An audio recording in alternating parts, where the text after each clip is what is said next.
Oke, baik. Assalamualaikum warahmatullahi wabarakatuh. Waalaikumsalam warahmatullahi wabarakatuh. Baik, di sini dari kelompok 6, kami akan memaparkan hasil belajar kami terkait penyakit pada arteri tepi. Kelompok 6 sendiri beranggotakan Navamika Flamboyan, Andini Raisa Putri, Ade Arvisa Putri, Galuh Melani, dan saya sendiri, Ridwan Regi. Judulnya ya ini peran fisioterapi pada penyakit diabetes mellitus. Oke, lanjut.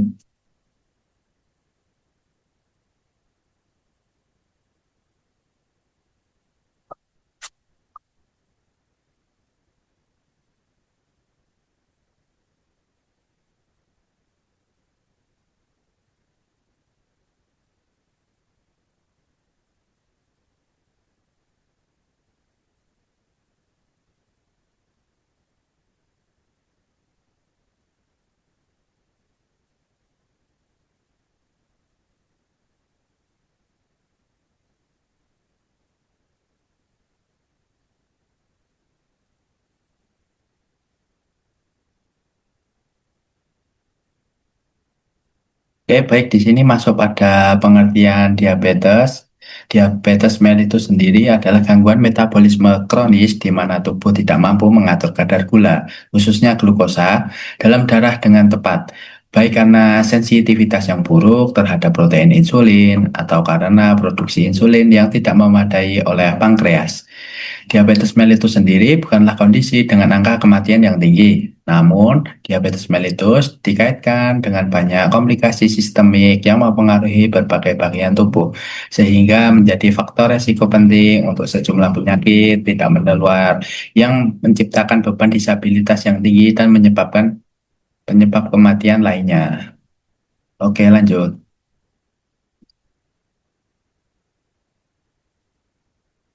Ada berbagai jenis diabetes mellitus dengan dua jenis utama yaitu ada tipe 1 dan tipe 2 yang mencakup sebagian besar dari kasus diabetes. Bukti sangat mendukung peran penting fisioterapis dalam pencegahan, pengobatan, dan pengelolaan diabetes mellitus serta komplikasi yang terkait.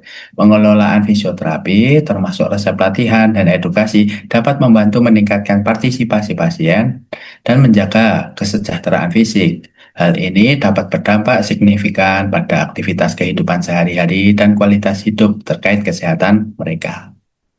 Oke, lanjut.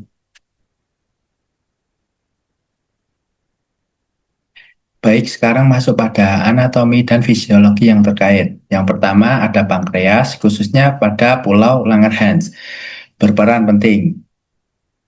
Pertama, pada sel alfa menghasilkan glukagon untuk menaikkan gula darah. Yang kedua, ada sel beta menghasilkan insulin untuk menurunkan gula darah. Lalu, yang ketiga, ada keseimbangan kedua hormon ini dapat menjaga homeostasis glukosa darah. Selanjutnya, pada patofisiologi, diabetes mellitus terjadi saat regulasi glukosa terganggu akibat dari yang pertama, kekurangan insulin, baik itu secara absolut atau relatif. Yang kedua, ada resistensi insulin, sehingga menyebabkan glukosa tidak dapat masuk ke sel, menumpuk di dalam darah atau hiperglikemia, lalu tubuh menggunakan lemak sebagai energi, sehingga dapat menyebabkan ketoasidosis. Selanjutnya akan dilanjutkan oleh rekan saya. Diabetes mellitus secara klinis dibagi menjadi beberapa jenis utama,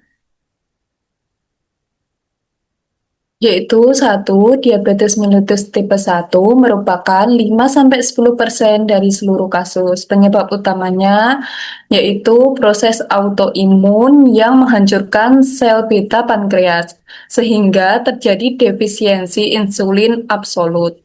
Biasanya menyerang usia muda dan memiliki resiko tinggi terkena ketosidosis diabetik. Diabetes mellitus tipe 2 ini paling banyak, sekitar 90% kasus. Terjadi karena resistensi insulin dan penurunan produksi insulin secara bertahap. Faktor risikonya meliputi usia di atas 45 tahun, obesitas, dan kurang aktivitas fisik.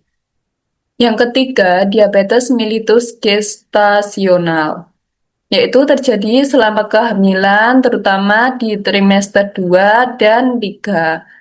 Ibu dan anak yang lahir berisiko lebih tinggi menderita DM tipe 2 di kemudian hari. Selanjutnya, jenis lain. Jenis ini lebih jarang, seperti diabetes genetik, autoimun lambat pada dewasa, diabetes akibat steroid, dan diabetes tipe 3C akibat penyakit pankreas. Lanjut.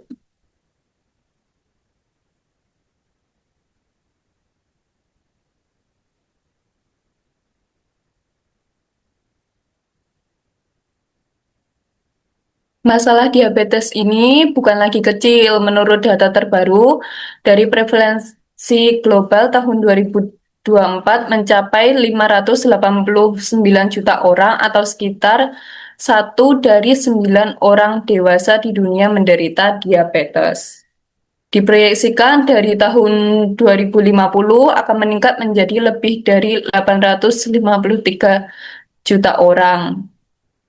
Diabetes ini lebih banyak ditemukan pada kelompok usia lanjut, orang dengan obesitas, dan mereka yang memiliki gaya hidup sedentari atau kurang gerak. Ini menunjukkan bahwa diabetes bukan hanya masalah kesehatan, tapi juga menjadi masalah sosial dan ekonomi yang sangat besar. Lanjut.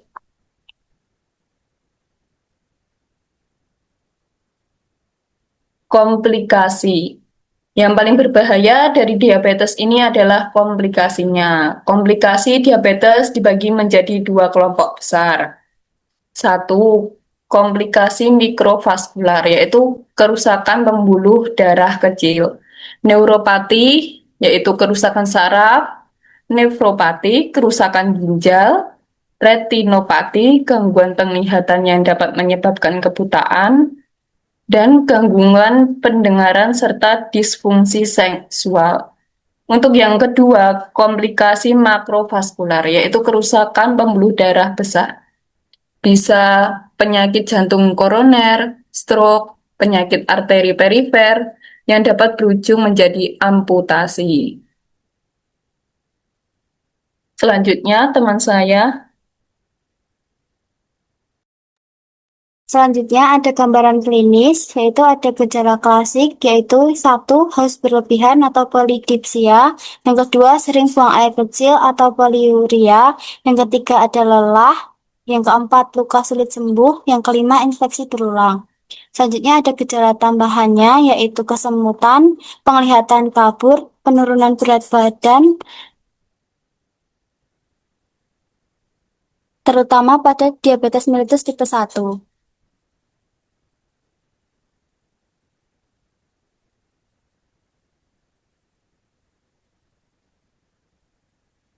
Selanjutnya di sini ada peran fisioterapi.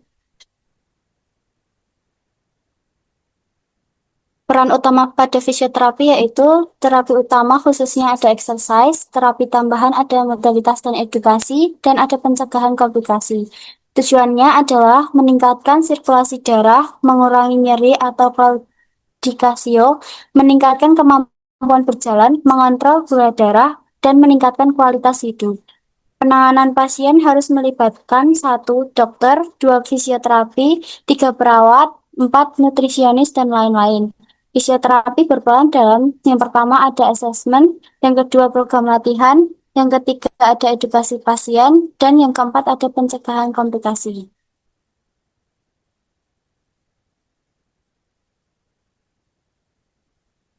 Kinesioterapi atau latihan sama dengan peran paling utama. Exercise adalah inti terapinya. Exercise bermanfaat untuk menurunkan glukosa darah, meningkatkan sensitivitas insulin, meningkatkan aliran darah perifer, mengurangi inflamasi, dan meningkatkan fungsi otot dan daya tahan. Selanjutnya akan dilanjutkan.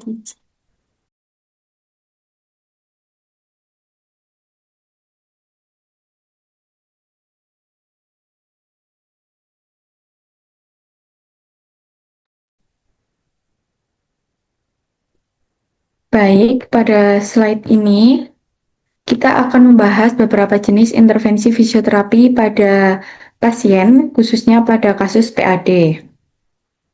Yang pertama adalah latihan aerobik seperti jalan kaki atau treadmill. Latihan ini merupakan gold start pada PAD karena dilakukan secara rutin dan bertahap, serta terbukti dapat meningkatkan jarak berjalan pasien. Yang kedua ada Supervised Exercise Therapy atau SET, yaitu latihan yang dilakukan dengan pengawasan. Biasanya pasien berjalan sampai timbul nyeri, kemudian istirahat. Lalu dilanjutkan kembali. Metode ini paling efektif untuk mengatasi claudication. Selanjutnya ada latihan resistensi yang bertujuan untuk meningkatkan kekuatan otot dan juga membantu dan mengontrol gula darah. Selain itu, terdapat juga latihan alternatif. Contohnya adalah Nordic Walking and sepeda statis yang cocok untuk pasien yang mengalami kesulitan berjalan.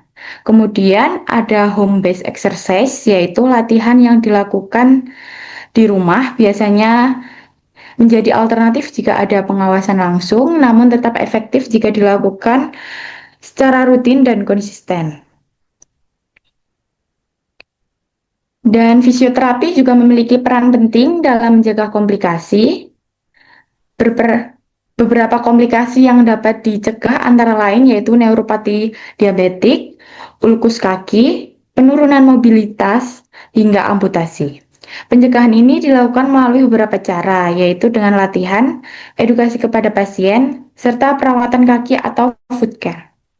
Dengan intervensi yang tepat, fisioterapi dapat membantu meningkatkan kualitas hidup pasien dan mencegah kondisi menjadi lebih buruk.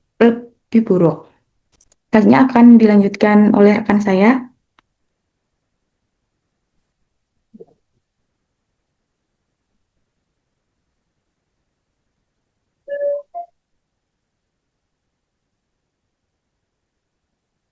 Jadi untuk selanjutnya ada peran edukasi.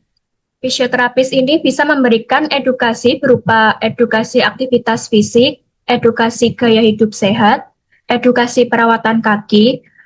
Edukasi ini sangat penting karena pasien diabetes mellitus sering kurang aktivitas dan berisiko luka pada kaki. Lanjut.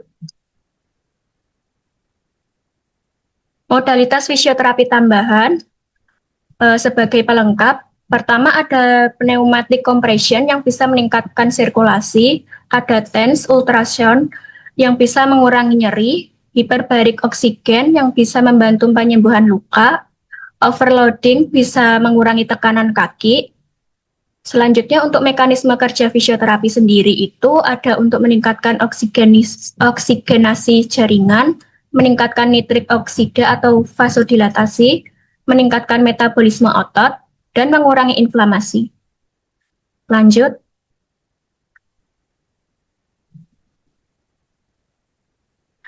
Jadi kesimpulan dari hal tersebut, fisioterapi ini adalah komponen kunci dalam penanganan PAD dengan diabetes mellitus, dengan fokus utamanya pada latihan fisik atau exercise terapi, edukasi pasien, pencegahan komplikasi. Jadi intinya adalah yang pertama exercise itu sebagai terapi utama, yang kedua itu modalitas sebagai terapi tambahan, dan yang ketiga edukasi sebagai pencegahan jangka panjang. Berikut untuk referensinya. Lanjut. Baik, sudah selesai.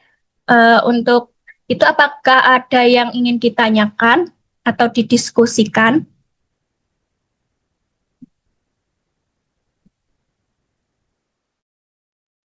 Izin bertanya.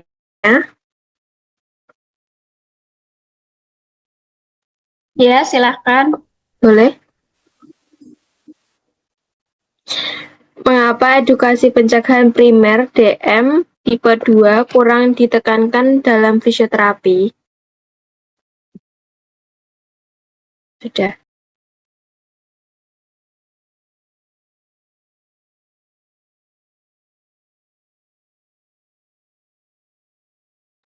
Oke, baik dari teman-teman, apakah ada yang ingin ditanyakan kembali? Silahkan, jika ada pertanyaan bisa disampaikan.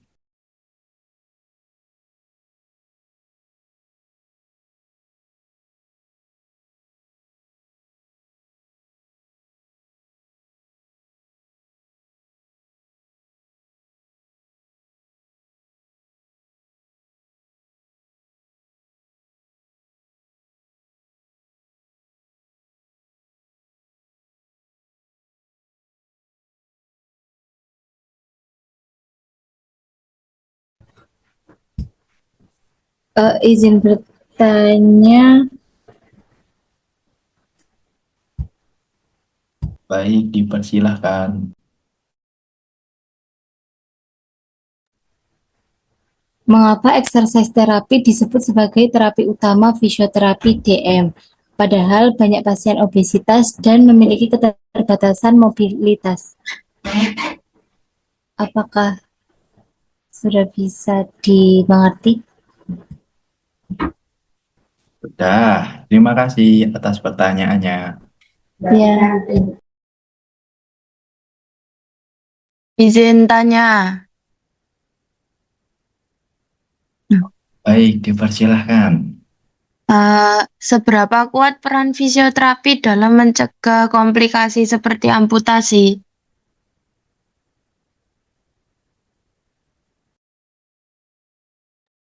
Oke, baik. Terima kasih atas pertanyaannya. Pertanyaannya akan ditampung dulu dari kelompok kami. Sebentar lagi akan menjawab pertanyaan yang telah ditanyakan oleh teman-teman.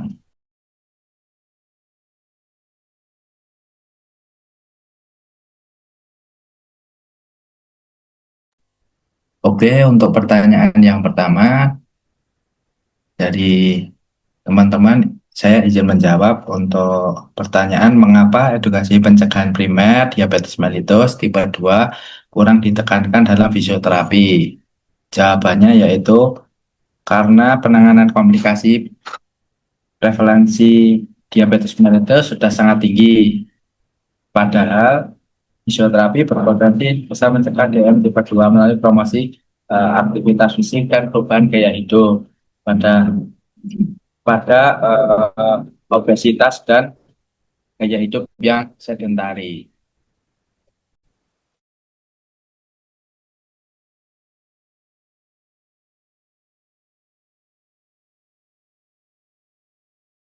Apakah sudah terjawab? sudah menjawab. Terima kasih.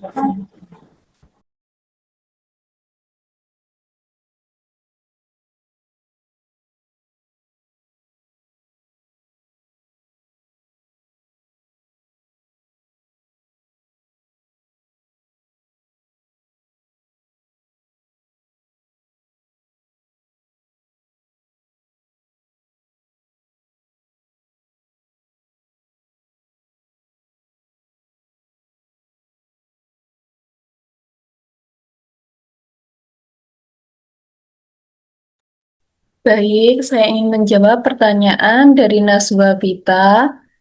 Mengapa exercise terapi disebut sebagai terapi utama fisioterapi diabetes mellitus? Padahal banyak pasien obesitas dan memiliki keterbatasan mobilitas. Jawabannya, exercise memang paling efektif menurunkan gula darah dan meningkatkan sensitivitas insulin. Tetapi harus dimodifikasi SET, home base, dan Nordic walking agar aman dan realitas ditetapkan pada pasien dengan obesitas serta komplikasi. Apakah sudah membantu? Jawabannya dari Naswa Vita Azahra gimana? Sudah, terima kasih. Oke. Baik, izin menjawab pertanyaan dari Kak Danika. Pertanyaannya, seberapa kuat peran fisioterapi dalam mencegah komplikasi seperti amputasi? Jadi, fisioterapi cukup kuat mencegah ulkus kaki dan amputasi melalui latihan, foot care, dan peningkatan sirkulasi. Namun, pencegahan komplikasi mikrovaskular atau neuropati retinopati masih sangat bergantung pada kontrol glukosa obat dan nutrisi, bukan hanya fisioterapi. Gimana, Kak Danika, apakah cukup menjawab?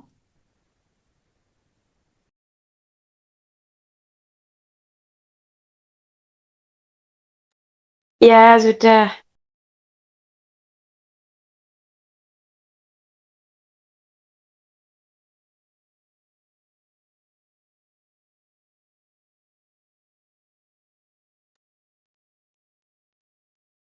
Baik, apakah masih ada yang ingin ditanyakan lagi atau didiskusikan lagi?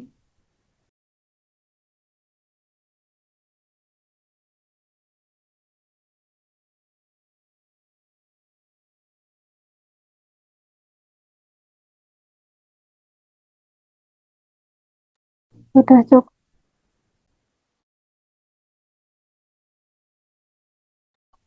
Oke, baik. Jika dari teman-teman tidak ada yang ingin ditanyakan lagi, pemaparan materi dari kelompok 6 kami tutup. Terima kasih atas perhatiannya. Mohon maaf bila ada salah kata selama pemaparan materi. Saya ucapkan terima kasih. Sekian. Wassalamualaikum warahmatullahi wabarakatuh. Waalaikumsalam. Warahmatullahi wabarakatuh. I just had to let you know you're